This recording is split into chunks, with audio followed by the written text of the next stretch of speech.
Welcome to Householders, a conversation about American life as Zen practice. I'm Inga Annie Wade. And I'm Kyosaku John Mitchell, and we're lay members of the Atlanta Soto Zen Center.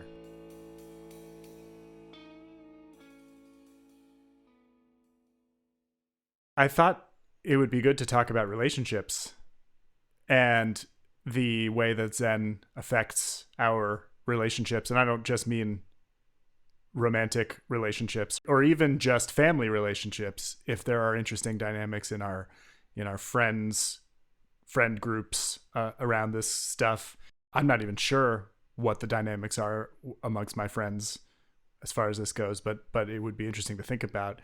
But certainly I have all kinds of different kind of with every member of my family, I have a different relationship surrounding not just Zen, but spirituality, religion, personal practice. Yeah. And I would love to get into some of that because I feel like it's we've kind of opened up a lot of different aspects of householder life, but I think this one is one of the most important that we haven't really delved into yet. You know, we've talked about our family backgrounds, but I'm asking in more of a present day sense whether being a Zen practitioner has an impact on your relationships, and if so, what is it? And maybe start with your husband and work your way out, because like that obviously, like everything we do affects the relationship with the person we live with. But yeah, what comes up for you when you think about Zen and your relationships?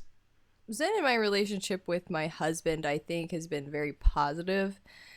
He, at first, since he's an atheist, he thought, well, that's cool. Zen sounds like a cool thing, whatever, but it's not scientific. I don't believe in it. And I'm like, well, I can point you to, scientific articles about the effects of meditation and everything. Of course, there is a faith element in there. I think maybe some people might argue with me about that, but I believe there's a faith element in Zen. And he would go to the Sangha with me a lot of times, and I think he kind of liked the community as well. And one time we were driving down the highway, and he said, I have this feeling that, something that feels like faith, and I don't understand it. Because I'd never felt that way before. But when I hear people talk about Zen and use the sort of language that they use around it, it makes me feel a certain way. Wow. Were you coming from some practice thing, or was it just in the middle of the day on some random day? I think it was just on some random day. We just bring up conversations like this all the time. Mm-hmm. So we have very analytical conversations. Mm-hmm. A lot, it depends on, we'll talk about video games and representation in movies and politics and all sorts of things. So we do like to have these deep discussions. And before, it seemed like I could never get through to him with like how, Zen could be helpful when it's not just like all magical and everything. So once he kind of got in with the feeling it wasn't magical, he ended up having a faith feeling. Which I don't know how to explain that. Like if you're a part of a religion, you may have felt that before, but I don't know how to explain it like on an emotional level. I mean, I think it's hard to even draw comparisons across religions sometimes. I mean, there's an interesting overlap or intersection here, right, between religious ideas of whatever that feeling is and cultural ideas of whatever that feeling is. That's true. And for people whose culture and religion are sort of one-to-one or close to it, that might be less confusing. But for a lot of people in our kinds of situations where we, first of all, grew up in, the multicultural 90s United States, where culture is this sort of lowest common denominator thing where everybody with all their different cultures is supposed to constitute one culture, that does definitely have embedded in it ideas of what religion is and what reality is and science versus faith and all that kind of stuff. Like it's encoded in us in the media and in education and in what have you. But then we also may have personal or family backgrounds with their own religious beliefs and practices, which, we've talked about a fair bit, that are Right. that are what they are. And then when we have this insatiable seeking desire that we both had that leads us away from that and to find our own practice, we find the one that resonates the most with us. I think this probably varies for different people, but for me, and I think you've said this too, Zen sort of sounded like it was saying something that I already knew was true, or knew was true for me. And so my ideas of, faith, to use the word that you used, resonated with what I found when I got to Zen. So I ended up elaborating something that was personal to me that's kind of different from both the secular overarching culture I was raised in and the particular flavor of like Jewish existence within that umbrella culture that I was raised in. My point, I think, is just that it's can be really confusing what's happening, and especially for someone who doesn't use words like faith to describe themselves. I feel weird maybe speaking for him, but he grew up in Romania, and that's a Greek Orthodox religion. And actually, Romania is a very religious country, but the thing is it's not the same religiousness as the U.S. and the South, the evangelical South that I've been raised in. It's more like you go get your blessings, and that's basically all you have to do, And you're covered karmically, right? And the nuns and the monks, they kind of speak in Greek and Latin, I think. So you might not even. I don't think anybody understands what they're saying, even when they do kind of their chanting and their preaching and stuff. And I think it does hold a very important place in their lives, but it's definitely not the same as it is here. Sure. And he didn't feel like this. He didn't feel that same guilt and obligation towards it as I did. And I think that made it kind of like easier for him to just be like, I don't really like need that or whatever. But I always still get the sense that, again, that I need a practice or a religion to live by, to be my happiest, maybe. Tell me a little bit more about sort of the beginning of that, of working that out with him. Because it sounds like this was important to you. He came along, or he participated to an extent as a way of supporting you, and then found that it was doing something for him after that. I didn't want to overwhelm him, so I asked if I was going to the book club, and that was in the beginning. And so I asked him to come to the book club, but of course he hadn't read the book, and he mainly just kind of listened to what everybody had to say, which was more or less, this is an interesting passage, I don't know what it means.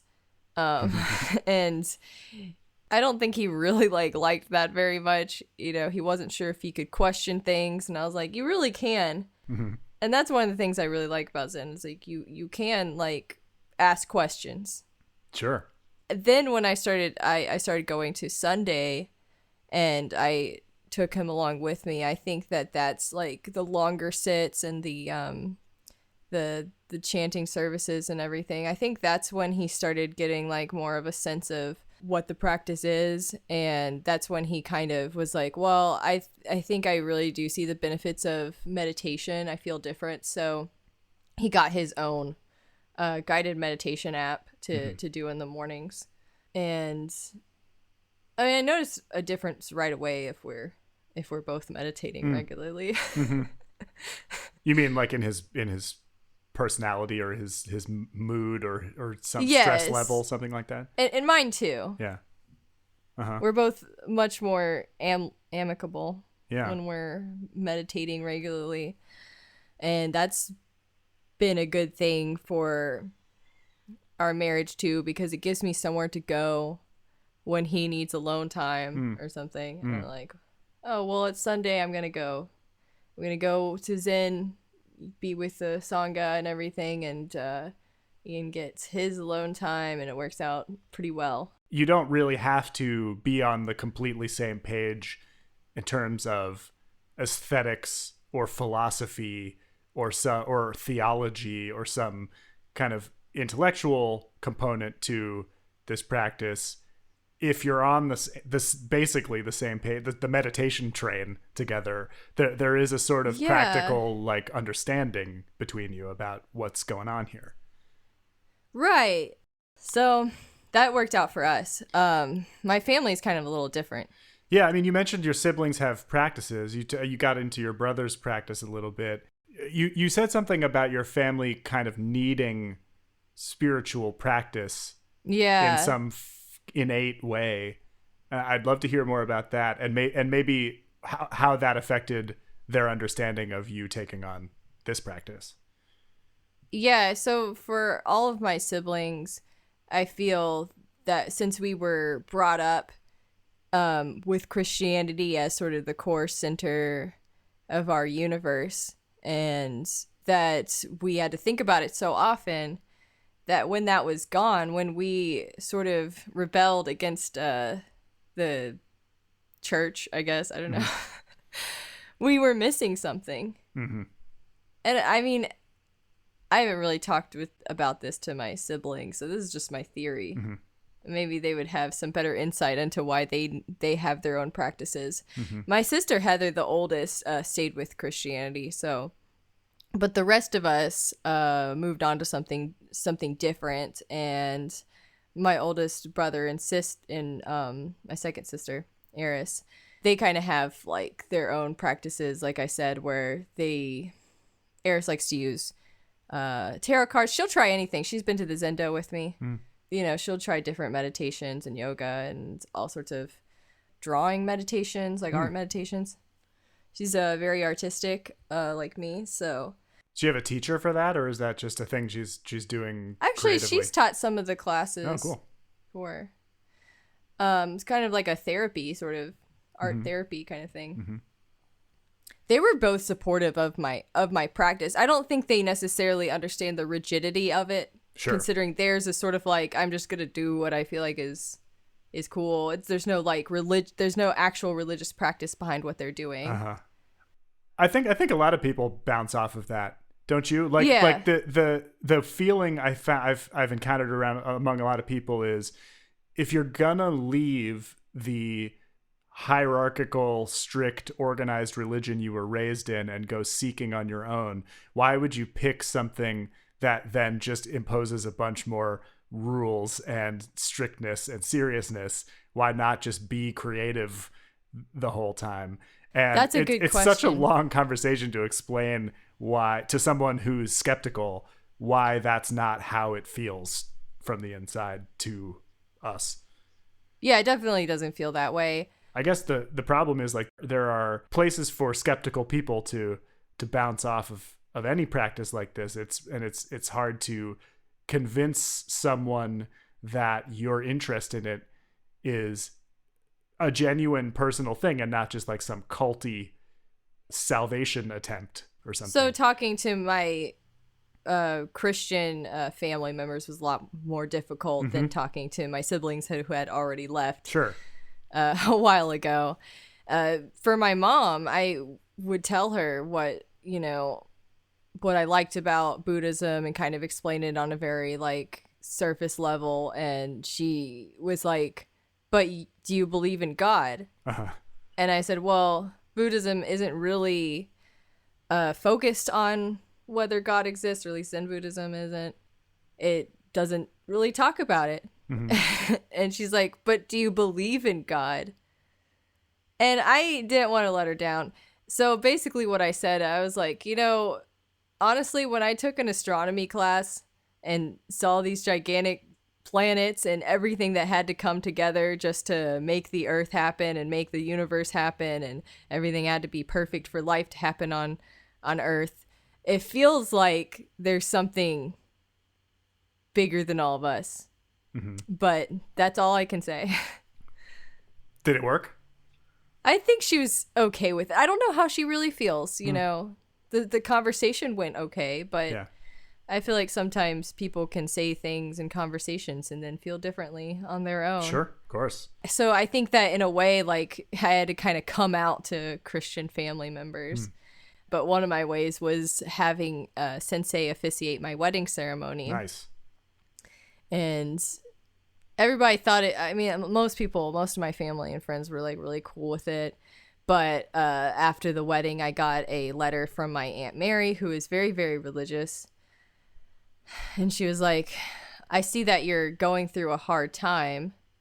And she said, and I'm not talking about your physical health, which was actually the hard time I was going through at the time. It wasn't my emotional health or whatever. And she was like, that basically, like, you can come back to God or something like that. And I was like, I think you're missing the point. You just assumed that I was unhappy with my religion, but I'm not. She's unhappy with it. Yeah. That's a very Southern letter. It was. It was trying to be polite at the same time, for sure. But, it was her birthday soon after that letter, and I just kind of ignored it because I don't really want to get in that conversation with her because she's never going to understand. Yeah. The thing about my search, which maybe was different from yours, is that I always made a big deal about it. That just tends to be the way that I am in family relationships, is I tend to pronounce very loudly what my deal is right now. Okay. And, it's a kind of adolescent behavior, and certainly that's what it started off as, and it's just something that, like, I never quite...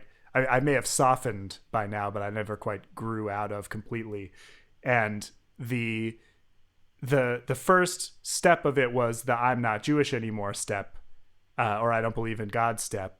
And then it was whatever one book about something else I happened to be reading at the time, that's what I was, and that's what I believed with all of my heart, right? Oh, wow. And so the thing is, my first book about Buddhism was pretty early on, and I made my interest pretty clear. So, and then I went to college and started practicing Buddhism, and that made it clear to everybody. So I don't think I ever took anybody by surprise by doing any Buddhist practice. And by the time I joined this Sangha, I was already 32 years old, and the idea that I would finally want to hang out with some people who are also into this probably made a lot of sense to people. The issue, of course, arose whenever it seemed like I was going to put so much time and energy into this that it was going to create, I mean, at the basic level, scheduling conflicts, right? Well, sure. And that does it does still concern me a little bit about what happens when the vaccine is administered and we start going to the Zendo to sit, because I will want to do that all the time. And the idea of going on retreat again, that's hard to admit. This is a whole nother householders topic, honestly, like retreat, because maybe it's still manageable from your daily life point of view, but like, right, for mine, like, I would have to find childcare coverage for, like, full-time childcare coverage for the entire period of time. Like, I don't know when the next time I'm going to be able to go on long retreat is. And that kind of practical scheduling problem, that does concern me, but it's, of course, entirely theoretical right now. But the other side, the side that you were talking about, of just the faith side or the belief side, I think I'm mostly off the hook. I just have to make clear, I mean, as I've said, my wife is a rabbi. We have a Jewish home. The Jewish religious commitments of our family are pretty explicit. And as I've alluded to, the role for me as the husband of the rabbi is fairly public. And so it has been communicated to me that the idea of me having, quote unquote, another religion is over a line of some kind. But I also don't want to go there. Like, I don't want to feel like I'm split in two. And right. I don't think that would be the Zen approach to this situation either. So I feel pretty committed to figuring out ways to harmonize these two things. And it has something to do with identifying as a Jewish person, but practicing as a Buddhist person. It doesn't seem like a conflict to me, but I can see how from somebody else's perspective who is not a Zen Buddhist, how that could seem like a conflict. Well, there's this other layer to what being Jewish is that I don't think a lot of people really understand that aren't Jewish, which is that it isn't just a religious proposition. It's a tribal proposition. It's being part of a group of people that is more comprehensive than just a culture or an ethnicity. It's a tribe, for lack of a better word. And there's two sides to that coin. One side is you have to be part of it if you're part of it, and if you're acting like you're not part of it, you're violating the terms of it somehow, and that's upsetting to people who are part of it and who are inside it. But the other side, which is the side that I have tried to point out at every opportunity to people that I'm in a Jewish relationship with, is that I can still be part of the tribe with different practices. The practices of the Jewish religion are the sort of state religion of the Jewish people, and that is what it is, and it changes over time, and there's different sects and there's different levels of belief and commitment, and that's just something that Jews are willing to accept among themselves, that there's going to be Orthodox Jews and Reform Jews and things in between, and atheist Jews, and they're still Jews. So now I'm saying there are also Buddhist Jews. And the thing that I think comes to mind for more traditionally minded Jewish people when they hear about Jews who are into Buddhism is they think of Jewish Buddhists instead. They think of people who identify as a Buddhist person who come from a Jewish background. And I know a lot of people like that who don't really have a Jewish life in any intentional sense. They just sort of think of Jewish as their ethnicity, like Italian or something. Sure. And they have like their things that their parents did, but Buddhism is their life, and being Buddhist is the way that they think of themselves every morning. But this is a really great throwback to that Dogen, that line about not saying you're a Buddhist, not identifying yourself to other people as a Buddhist.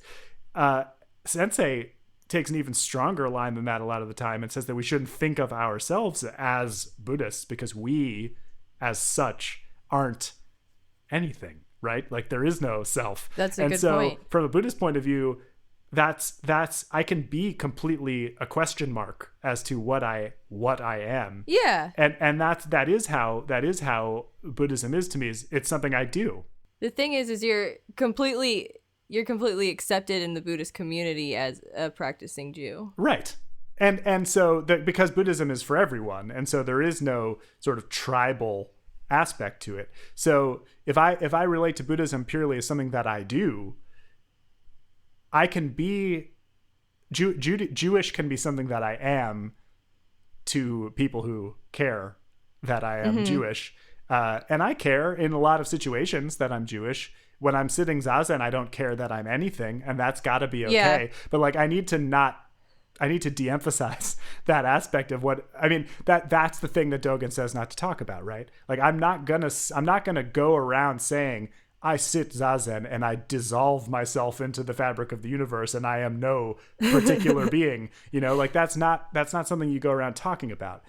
Zazen is the thing that I do, and I get up off the cushion and I go back into my Jewish home with my Jewish family and our Jewish life, and I can be a Jewish person, but I'm a Buddhist Jewish person because Buddhist describes what I do. And yes. and it does describe things I believe, but there's so many problems with the word believe. Like the way that your family member that you were talking about asks you, but do you believe? Like, and you know, like you said, like, it's not really an issue. It's just like, but do you believe? Yeah, it's an issue for her, for sure. Yeah. But why, like, on one level, like, why do people care so much what other people believe? But on another, what is believing is believing in something? Right? It's like they're very concerned with me going to hell. Mm. And right, if I don't believe I go to hell, so yeah. So they're trying to save your soul. I think so, but sometimes it doesn't really come off that way. Well, I mean, they're also clearly trying to keep you in the social fold of their world, whether that's the way they would talk about it or not, right? Like, that's just how people are. That's a very good way to explain that. But the thing is I've never left. Like, I've never like been like, okay, I'm a Buddhist, see ya. Like, Right. I'm a, like, you know, my sister, like I said, she's a Christian, and I'm always at her house hanging out with her nieces and nephews and hanging out with her. And, you know, sometimes she wants to tell me about how God saved her in a lot of ways, and I think that's great. But, you know, I don't like bring up my religious part of it and like, yeah, I have a practice too that's helped me in so many ways. Really, I just let her talk about God and Christianity because she wants to, and she wants to tell me about it, and that's fine. Like, I don't know what social thing they want me to be a part of. Like, most of my family doesn't even go to church, so Right. I guess I mean social in a more abstract sense. Like, it doesn't actually mean going and doing stuff together. It just means some kind of, it's a group identity. It's just like an understanding of who we are as a I mean, maybe I'm just importing the way that Jewish people think about this. I think you're right, but it's weird because I think since I've been practicing, like, I'm more present with my family. Yeah. So from your side, really, I've been there more. Yeah, I feel the same way. I keep saying this in different ways. I feel like Zen has really enabled me to be Jewish in a way that I wasn't able to be before. And I think that any Jewish person in my life who wants to understand me as a member of their thing should be able to tell that I'm more fully present in these things than I was before, when I was just sitting there being like, I don't like this. This doesn't feel like me. I'm not, you know, like right. now I'm not having those thoughts because they're no different from the way I feel in any situation. You know, that's kind of funny. It's like, I'm both completely comfortable in any situation and completely uncomfortable in every situation because this is all an illusion or whatever. And like, I do believe that, but the thing about Zen practice is just that it's about getting used to it. It's about getting used to the idea that these human earthly categories are never a perfect description of anything, and that human beings will never really understand each other or belong to each other or be one with each other unless they can be one with the idea that the categories we use to think about each other are illusions, that just being with each other, whoever we are in that moment of time, you know, forget about whoever we are in a lifelong sense, or this, you know, whatever phase, whatever book we're reading and phase we're in. There's no permanence to who we are between one time we see each other and the next. And if we really want to break it down, there's no permanence to who we are from one instant to the next. So like in order for people to really have relationships, they have to drop every expectation and just be present with each other. And I hope that we're learning to do that, to not just take care of ourselves and to be okay ourselves, but to such an extent that we're able to teach by example, to help the people who are having trouble understanding us or our decisions, to see that we have no trouble understanding them or their decisions, to the extent necessary to be together as friends or relatives or whatever we are to them. And hopefully it'll rub off a little bit. Householders is a production of the Atlanta Soto Zen Center in Atlanta, Georgia, and the Silent Thunder Order. Find us on the web at aszc.org. Our Sangha depends on your support. You can donate by PayPal to donate at storder.org. Gasho.